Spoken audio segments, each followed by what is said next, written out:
Hello everyone, আজকের topic Johnson basketball test. এটা একটা স্কিল টেস্ট। চলো শুরু করা যাক। 1934 সালে জনসন এই টেস্টটাকে তৈরি করেছিল। যতগুলো স্কিল টেস্ট আছে এই টেস্টকে সবচেয়ে পুরনো মনে করা হয়।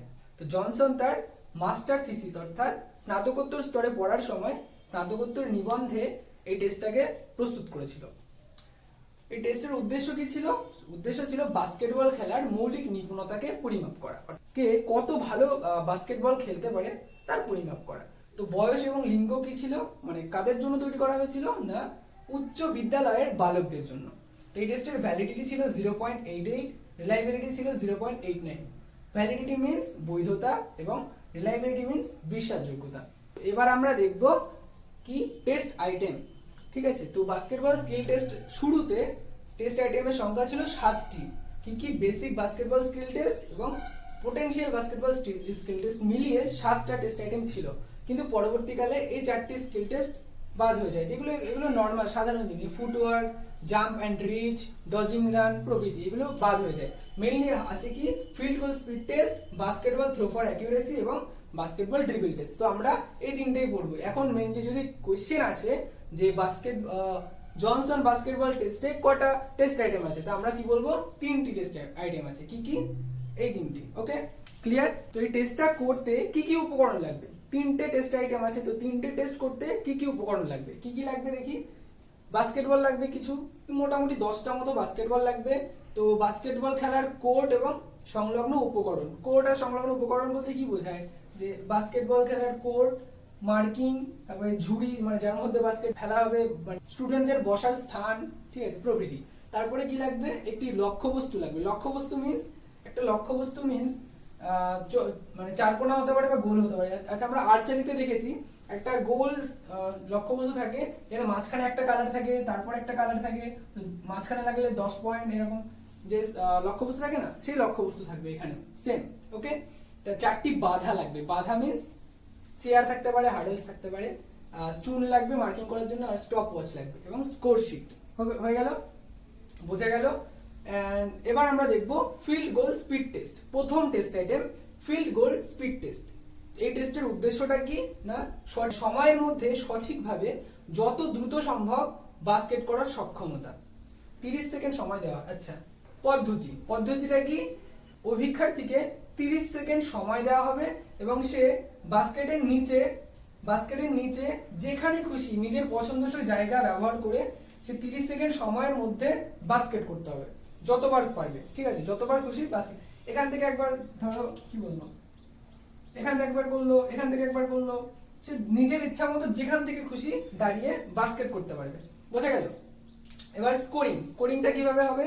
তো 30 সেকেন্ড সময়ের মধ্যে সে যতবার বাস্কেট করতে পারবে প্রত্যেকবার বাস্কেটে 1 পয়েন্ট করে দেওয়া হবে।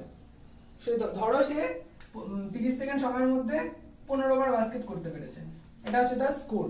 এবার আমরা দেখে নেব দ্বিতীয় টেস্ট আইটেম কি, basketball throw for accuracy.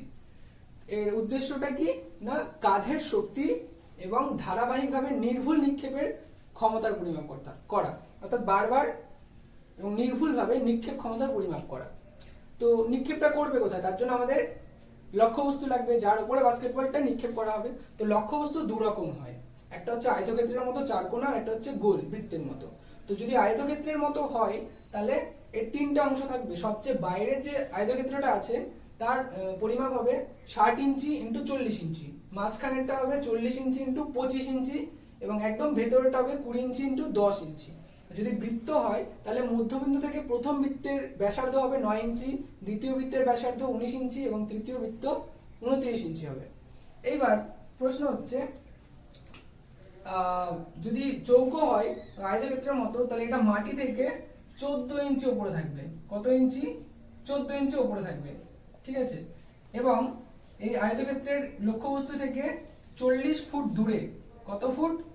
40 foot দূরে একটা স্টার্টিং লাইন থাকবে। স্টার্টিং লাইনের পেছনে অভিক্ষার্থী দাঁড়িয়ে থাকবে। ঠিক আছে, এবং এই অভিক্ষার্থী থেকে স্টার্টিং লাইনের ভেতর দিকে, ঠিক আছে, মোটামুটি 5 থেকে 10 ফুট দূরে পরীক্ষক থাকবে।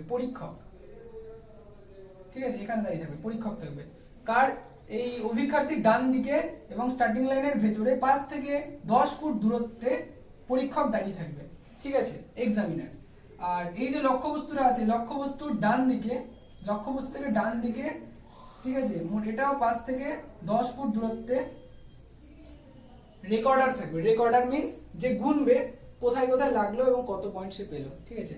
তাহলে কি বললাম, অভিক্ষার্থী থেকে ডান দিকে এবং স্টার্টিং লাইনের ভেতরে 5 থেকে 10 ফুট দূরত্বে থাকবে পরীক্ষক বা এক্সামিনার। আর লক্ষ্যবস্তুর ডান দিকে 5 থেকে 10 ফুট দূরত্বে থাকবে রেকর্ডার। এই রেকর্ডার থাকবে পরীক্ষকের অভিমুখে। ওকে, পদ্ধতিটা কি, পরীক্ষার্থীকে স্টার্টিং লাইনের পেছনে দাঁড়িয়ে বলকে নিক্ষেপ করতে হবে। 10 বার তাকে সুযোগ দেওয়া হবে, এখানে কোনো সময়ের ব্যাপার নেই, 10 বার সুযোগ দেওয়া হবে। 10 বারে সে যেখানে যেখানে মারতে পারবে সেই অনুযায়ী তার পয়েন্ট পাবে। তো সবার মাঝখানে মারতে পারলে 3 পয়েন্ট পাবে, তার পরেরটায় মারতে পারলে 2 পয়েন্ট, এখানে দাগে লাগলেও সেমই পয়েন্ট পাবে। এই দাগে লাগলেও 3 পয়েন্ট, এই দাগে লাগলেও 2 পয়েন্ট, আর এখানে লাগলে 1 পয়েন্ট। ক্লিয়ার? তো ধরো 10 বারে ম্যাক্সিমাম 30 পয়েন্ট সে পেতে পারে। 10 বার যদি মাঝখানে মারে 3 10 30 পয়েন্ট পেতে পারে। তো এখানে আমি ধরো পেলো 20 পয়েন্ট, ঠিক আছে, এটা হবে তার স্কোরিং। আর একটা বিষয়, যদি বৃত্তের মতো আমাদের লক্ষ্যবস্তুটা হয়, তাই এই ক্ষেত্রে মাটি থেকে এর উচ্চতা হবে 36 ইঞ্চি। কিন্তু যদি চৌকো হয় বা আয়তক্ষেত্রের মতো হয়, সেটা হবে কত, 14 ইঞ্চি, ঠিক আছে, 14 ইঞ্চি। এটা গোলাবে না, বৃত্ত হলে 36 ইঞ্চি এবং আয়তক্ষেত্র হলে 14 ইঞ্চি মাটি থেকে। বোঝা গেল? ওকে। তো বাস্কেটবলকে ছোড়ার জন্য সে দুটো পদ্ধতি ব্যবহার করতে পারবে। একটা হচ্ছে ওভারহেড, যেটা হচ্ছে তোমার মাথার উপর দিয়ে ছোড়া বা এইভাবে ওভারহেড। আর একটা হচ্ছে হুক পাস বলতে এইভাবে এই মাঝখানে বলটাকে এইভাবে ধরে এইভাবে ছোড়া, ঠিক আছে। এবার আমরা দেখব 3 নাম্বার টেস্ট আইটেম কি, ড্রিবল টেস্ট। এই টেস্টের উদ্দেশ্যটা কি, খেলোয়াড়দের বল নিয়ন্ত্রণ করার দক্ষতার পরিমাপ করা। এবার আমরা দেখব পরিমাপ। তো টেস্ট এরিয়ার পরিমাপটা কিভাবে হবে, একটা সোজা লাইনের উপরে 4টে অবস্টিকেলস বসানো হবে। এই 4টে অবস্টিকেলস এর মধ্যে এগুলো হচ্ছে চেয়ার হতে পারে বা হার্ডেলস হতে পারে। তো প্রত্যেকটা অবস্টিকেলস 6 ফুট চওড়া হবে, দৈর্ঘ্য বিশিষ্ট হবে, ঠিক আছে। প্রত্যেকটা 6 ফুট দৈর্ঘ্য বিশিষ্ট হবে এবং যে স্টার্টিং লাইনটা থাকবে সেটাও 6 ফুট দৈর্ঘ্য বিশিষ্ট হবে। ওকে, এবার স্টার্টিং লাইন থেকে প্রথম অবস্টিকেলস এর দূরত্ব হবে 12 ফুট এবং তার পরেরগুলো হবে 6 ফুট। প্রথমটা হবে 12 ফুট এবং পরেরগুলো 6 ফুট দূরত্বে থাকবে। ওকে, বোঝা গেল? তো এবার আমরা দেখব পদ্ধতিটা কি হবে। এই যে এখান থেকে স্টার্টিং লাইন থেকে এখান থেকে বা এখান থেকে যেখান থেকে খুশি ইচ্ছা শুরু করতে পারে, যে কোনো একটা কোণ থেকে। বোঝা গেল?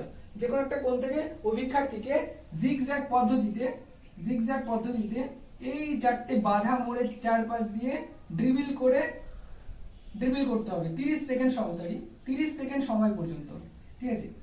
30 সেকেন্ড সময় ধরে এইভাবে ড্রিবল করেই যেতে হবে, সে যতক্ষণ পারবে, যতবার করতে পারবে।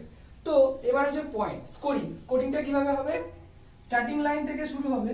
তো এই যে বাধা মোড়গুলো আছে, প্রত্যেকটা মোড়ে 1 পয়েন্ট করে থাকবে। এখান থেকে এখানে পৌঁছালে 1 পয়েন্ট পাবে, আর এখান থেকে এখানে আসলে 2 হলো, এখান থেকে এখানে 3, এবার 4, 5, 6, 7, 8, 9 এবং 10। 1 পাক কমপ্লিট করতে পারলে 10 পয়েন্ট হবে। ওকে, তো 30 সেকেন্ড সময় এসে যত পাক ঘুরতে পারবে সেটা হবে তার স্কোর। হয়ে গেল? বোঝা গেল স্কোরিংটা কিভাবে হবে? বোঝা গেল? ক্লিয়ার?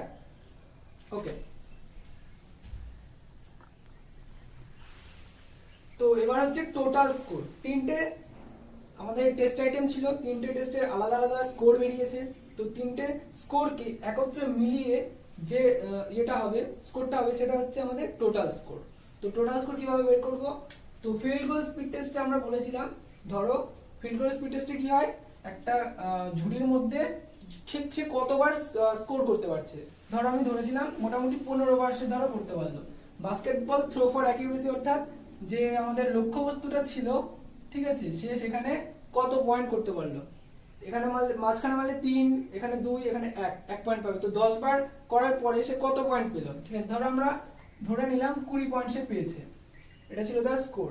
আর লাস্টে ড্রিবল টেস্টে সে 30 সেকেন্ডে, ঠিক আছে, কত